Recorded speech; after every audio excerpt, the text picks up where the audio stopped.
sung this song a cappella before, and I'm also working from memory, so hopefully I remember all of the lyrics. But this is a song I've sung many times in our church, and I pray and I hope it will be a blessing to you. Amen.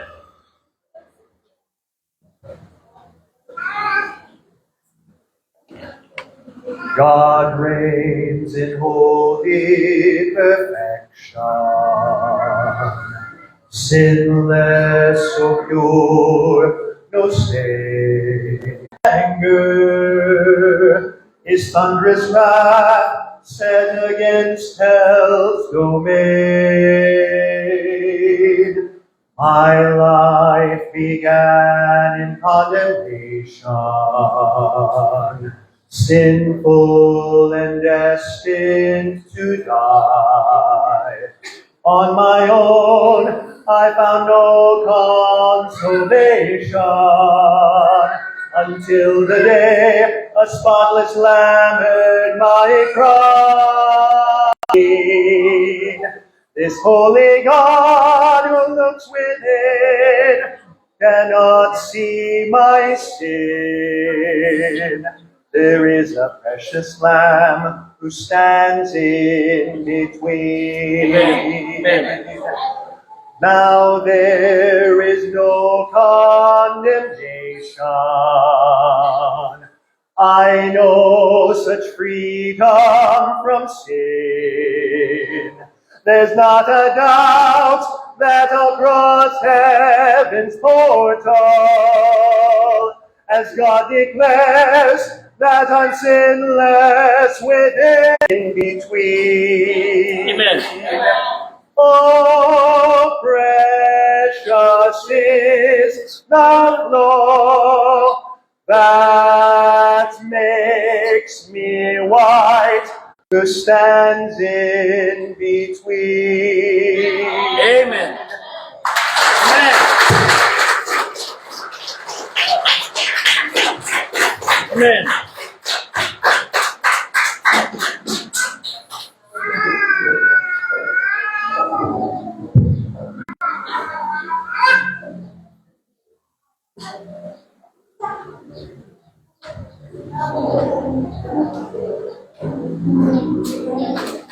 While we're waiting, I would also like to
Murid bersampan, mana dia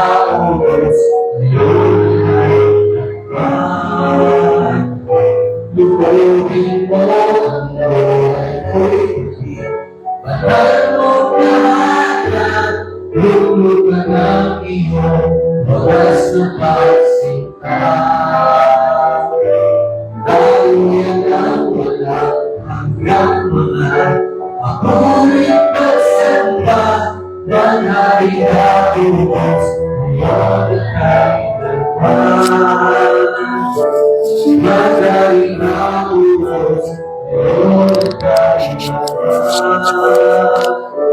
Magaling ang Diyos ngayon at kailanman.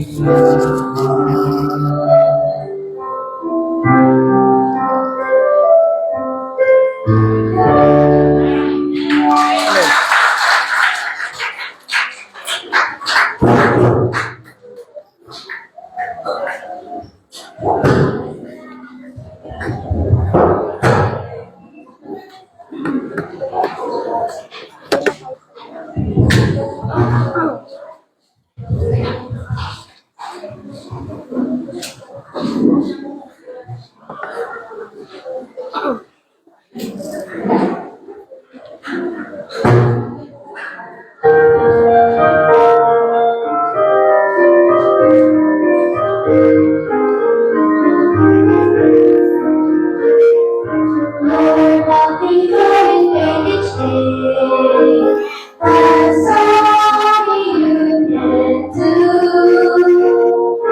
Show me the light to say, so that I may grow to be like you. Grow me, Lord, grow me through and through. So that every part of me can be used by you. Hold me, Lord, change me day by day.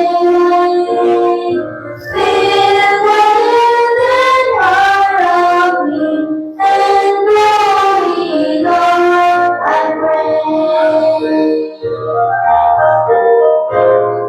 Grow me, Lord, grow me through and through, so that every part of me can be used by you. Grow me, Lord, change me day by day. Fill the hidden heart of me and grow me, Lord, I pray. Grow me, Lord, I pray. Grow me, Lord, I pray.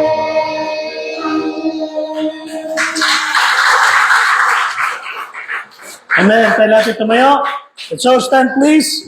Hebrews chapter 12. Hebrews chapter 12, verse 16. Hebrews chapter 12, verse 16. Let's read the Bible all together, very loud. Begin.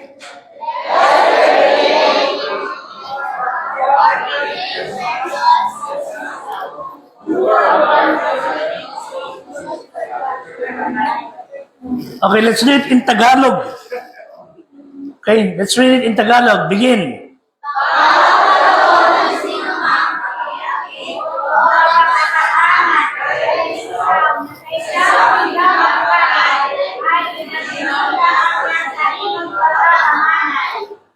Tayo magsipo, salamat po. Ang pagkabasa ng salita ng Diyos ay pagpalain. So let's all be seated. Grace and peace be unto you in the name of our Lord Jesus Christ, our Lord God and Savior. I'd like to speak on the subject, one morsel of meat. For one morsel of meat, sa isang pinggang pagkain sa kanto, sa isang platitong mani, sa isang pinggang pagkain, ipinagbili niya ang kanyang sariling pagkapanganay. For one morsel of meat, Esau sold his birthright. In the Bible, we have lots of examples after examples of lessons that we need to learn sa ating buhay about young and old, riches and poverty, war and peace, sin and righteousness, iba't ibang mga halimbawa ng pangyayari, and the Bible exposes us exposes to us how weak man is. Yung mahina ang tao, yung walang lakas ng tao laban sa kasalanan. Manapalalong pinapayagan ng tao na siya ay daigin. Man allowed sin to overcome him. So sad that this guy, Esau, ipinagpalit niya sa isang pinggang pagkain ang kanyang pagkapanganay. He sold his birthright for one morsel of meat. Mga kapatid, huwag niya rin tularan. Do not be another Esau that for one morsel of meat, you will sell your dignity. You will sell the best kind of life. Amen?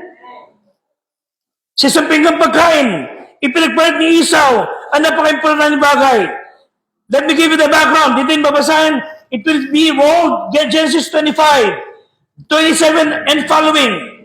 Genesis 25, verse 27 and following. One day, from the field, Esau, a mighty hunter, maliksi, siya ang taong bukid, mahilig magtrabaho sa labas. Gutom na gutom siya. He went home. He was so hungry. At sabi niya sa kapatid niya, bigyan mo ako ng pagkain. I'm so hungry. I need food. At sabi ni Jacob, bibigyan kita. Kaya lang, ibigay mo muna sa akin ng pagkapanganay. Dapat ako maging panganay. Sabi nitong si Esau, what's the use of being the eldest? Anong kwenta ng pagiging panganay ko? Gutom naman ako. So I needed that food. So bigyan mo ng pagkain. Sabi ni Jacob, first, you sell your birthright. Okay? I'm selling it to you. From now on, ikaw na panganay. Ano sabihin ng pagkapanganay ko? Hindi naman ako mabubusog niyan. Parang mga Kristyano. Ano sabihin ng pagpunta ko sa church? Hindi mo na magkakapera. Oh? Ano sabihin ng paglilingkod ko sa Diyos? Hindi naman gagaling ang sakit ng aking mahal sa buhay. Yan? Ganun ba yan? People would try to exchange the important, yung mga bagay na mahalaga, the precious things, over things that perisheth. Iyan ang nangyari kay Jacob. Kay Esau, Genesis 25:31, he sold his birthright. Wala siyang pakialam kung yung pagkapanganay mo, wala. Ano ba sa isa na pagiging panganay? Ito pa, hindi natin mabasa isa-isa. Sa pagiging panganay for being the firstborn, you have the father's inheritance. Double, Deuteronomy 21:17. Pero mawawala yung bisa ng pagkapanganay mo pag pinagpalit mo yan sa isang kasunduan. Sa 1 Chronicles 5:1 at Genesis 25:33, for one morsel of meat, ipinagpalit ni Esau ang kanyang pagkapanganay. Sa isang aya ng barkada, pinagpalit nila ang kanilang Diyos. Sa isang girlfriend sa boyfriend, ipinagpalit nila ang Panginoong Diyos nila. Sino importante sa inyo? He is more important. Who is more valuable to you? Ang magulang mo o ang mga barkada mo? Ano ba ang Biblia o sinasabi ng mga tao? For one morsel of meat, sa isang platitong mani, ipinagpalit ng mga taong ito ang mahalagang bagay. God forbid na tayo maging ganon. Three things about these worldly things na madalas inaakit ng tao. The world is trying to tempt us and try to, dalhin tayo on his side. Yes. Sinira niya kanyang bangan and he built a new and he lived a happy-go-lucky life. He desired the world. Pinakananasan niya ang magkamang ng maraming bagay. He used to go to church, perhaps. He used to sing in the choir. He used to serve God. Pero pinagpalasan ng Diyos, he got hungry and hungry. Nagutom siya na gutom na makuha ang mga bagay ng sanlibutan. Hindi siya nabusog. The world cannot satisfy.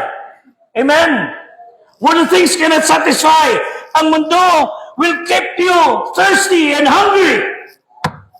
Only Jesus can satisfy your soul. Amen? Tulungan tayo ng Diyos. But the desire And even Satan would come to us. Sasabihin ng Diablo, sige na, magkamad ka na maraming bagay. Magkamad ka na, you desire many things of the world. And you're a fool. Pag pinakawalan mo yung pagkakataon sa'yo. You're a fool. Pag binalimula mo ang mga bagay na sinasabi ko sa'yo, manghihinayan ka. Sila umaaseso, ikaw wala ka, napag-iwanan ka. At kayo man, iyak-iyak kayo. Nyaw. Dahil sila umaaseso, kayo wala. But you are even richer than them because you have God in your life. Ang iba wala. Ang iba pinagbibili ang sarili for little pleasure. They sell their dignity, their lives and their bodies, and then they despise the good things of God for little fame, little money, little power, little popularity, little position. They will even sell their soul to Satan. Makamit lang gusto nila mangyari.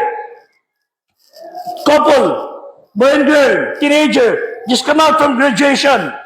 Magaling yung lalaki, magaling yung babae sa tatay niya. And one day, the girl said to her dad, Dad, since you know my boyfriend, would you allow us to date after graduation? Pumayag yung tatay, sige, mag-enter, just before 10 o'clock, you should be home. Pumayag siya. And they painted the town red. Ika nga. Lumakas sila, nagliwaliw kung saan.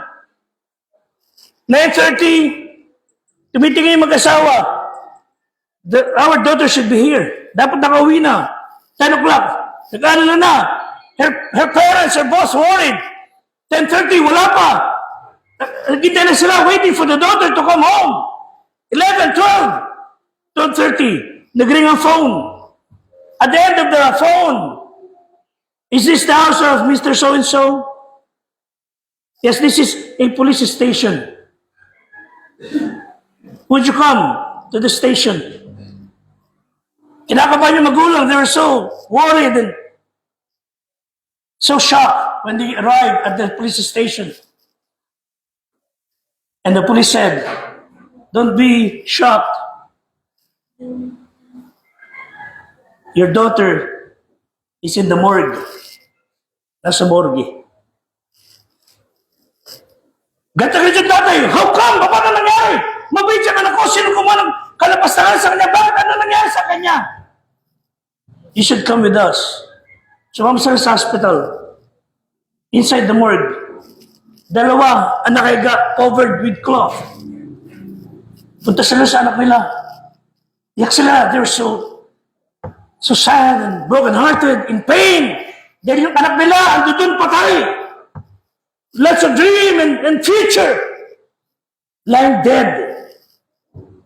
What happened to them? Asking lalaki, where's the other guy? Where's your boyfriend? Sabi, the police said, is that her boyfriend? That's his. Tinignan. Halos suntukin ng tatay. Pinatay mo ang anak. Pinawat siya at nahupa sandali.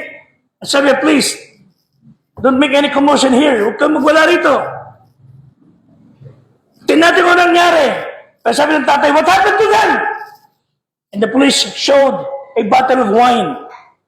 Nagpakita ng bote na alak. And the father was so angry. Halos iyampas siya nun sa lalaki, to the other guy. He killed my daughter! Pinatay niya aking anak. Hindi uminom na alak aking anak! So nahupa siya, then they went home until further notice ng police and investigation. Upon reaching home, the dad went down to the basement, opened this cellar cabinet, wherein lots of liquor and wine ando doon. He owns it. At pagkuha niya ng isang bottle, a note dropped, and he read what's inside the note. Dad, I did not ask your permission. I took one of your bottles. Kinuha ko muna tatay yung isang alak mo. Hindi ako nagpaalam. And when he read that, he wept sorely. And he said, I killed my daughter. Ako pumatay sa aking anak. Mga tatay, ang kakapal na mukha, utos ng anak, bibili ng alak. Bibili ng sigarilyo mga anak. Tapos magtataka kayo, bakit malakas pa uminom sa inyo pagdating niya? Tataka malakas pa sa manigarilyo kaysa sa inyo. Bakit na maliit, inutos hindi bumili ng alak. Inutos hindi bumili ng sigarilyo. Madalas ang ating mga anak napapahamak. Dahil sa kagagawa ng mga magulang. The desire for the world. May God help us to desire for the world in Jesus Christ. Not only that, the danger of the world. The danger. James 4 verse 4. 1 John 2:15. The danger. It is sunod para sa atin. It was written for us na mga Kristiyano ng salibutan. It's so dangerous. The world is so dangerous. The place we live in is dangerous. Why? They have no power. The Bible says, love not the world, neither the things that are in the world. The danger of the world is they have no power. Only God can give you power na malabanan ang sanlibutan. Anais natin lagi, dapat sa piling ni Kristo. Anais natin lagi, dapat sa piling ng mabubuting tao. But when you try to get rid of God and disobey Him, lumulay tayo sa Diyos, pinipilit ang masunod ang gusto natin. We are opening ourselves to the dangers of the world. Not only for the desires. Not only that, they have no power. They have no answers to prayer. Sabi ng Bible sa Psalm 66 verse 18, if I regard iniquity in my heart, the Lord will not hear me. The world will not teach you to have answered prayer. Anong panalangin meron kayo? Hindi tutugunin ng Diyos yan. Hanggat tayo nakakuyapit, nakayakap, hanggat tayo duldul ang mukha natin sa sanglibutan. Hanggat tayo ay nakikinig sa payo ng mundo, kahit anong dalangin natin, God will never hear us. You see, the Bible says, pag ako'y may sala sa aking puso, the Lord will not hear me. Anong panalangin na gusto tugunin ng Diyos sa iyo? He will hear you. But first, huwag tayong lumapit sa sanlibutan. And not only no power, no answers to prayer, no spiritual promotion. Sa sanlibutan, in the world, you will have no spiritual promotion. Lagi kayo ibababa, ibabagsak. And they will make you busy all the time. And finally, no peace. John 16:33, you will never find peace in this world. Only in Jesus Christ. John 16:33, ano sabi ng Bible? In this world you shall have tribulation, but be of good cheer, I have overcome the world. Meron kayo siliranin sa inyong buhay, meron kayo kalungkutan. Ang pag-asa nyo kay Kristo. Huwag kayong pupunta sa libutan. Meron kayong problema sa asawa nyo, may problema sa kapatid, sa boyfriend. Huwag kayong pupunta sa payo sa libutan. Hindi kayo pibigyan ng magandang payo. Go to God. No peace in this world. You will find people ng mukha para haba ng saxophone sa kalungkutan. 1 Corinthians 10:20 and 21. Choose God over Satan's way. 1 Corinthians 10:20 and 21. You cannot serve God and mammon. You cannot drink the cup of the Lord and cup of the devil. Amen? Hindi pwedeng pagsabayin. Either hate Him or love Satan. Tulungan tayo ng Diyos. There was a good painter. He painted the Angelus. And I think his name is Millet. He's a believer, as I read. And one time, his painting was so famous, at yung kanyang mga nagawa ay kinilala sa mga lugar, and his paintings go to Paris, and before he went there, his mom told him, sabi ng nanay niya, anak, huwag na huwag kang mawawala sa Panginoon. Don't you ever dare to forget, before you became famous painter, you are first a believer in Christ. Kung kayo sisikat mga artista, kung sisikat mga kayong pulis o guro, o sisikat mga kayong tao, huwag nyo kakalimutan, naging Kristiyano muna kayo. Huwag nyo kalimutan. There will be the desire for the world, danger of the world, and destiny of the world. 1 John 2:17. 1 John, the destiny of the world. Ano sabi ng Bible? Basahin po natin. Begin. The world passeth away, and the lust thereof. But he that doeth the will of God, abideth forever. Gusto mo mawala ka agad sa mundo? Sawayin nyo Diyos. Sumunod kayo sa Diablo. Gusto magtagal kayo? Sundin nyo Diyos. Ano sabi ng Bible? Kayo mga anak, Ephesians 6:1. Sundin nyo, magulang nyo. For this is right. This is the first promise. The first commandment to the promise. Pag kayo naging masunod sa magulang nyo matino, masunod rin kayo sa magulang nyo maayos at mga Diyos, haba buhay ninyo. May mga anak, bago pagsasabtay nanay yung bungangay, nakaangil na eh. May mga anak na bago pa nagbubuka bibig ng tatay, nakakontra na eh. Gusto nyo mikli buhay nyo, suwayin nyo magulang nyo. Gusto nyo mababuhay nyo, obey your parents. Obey God. Get rid of the world. Obey Jesus Christ. The destiny of the world, they will perish. Sa isang pinggang pagkain, isa-isang in morsel of meat, in one morsel of meat, ipinagbili ni Esau ang kanyang pagkapanganay. Nakakulungkot to. People are running after the world, the system of the world, and the pleasure of the world. Esau, for one morsel of meat, despised his birthright. Hindi niya pinahalagaan ang bagay ng Diyos. Hindi siya nagpahalaga sa mga bagay ng Diyos.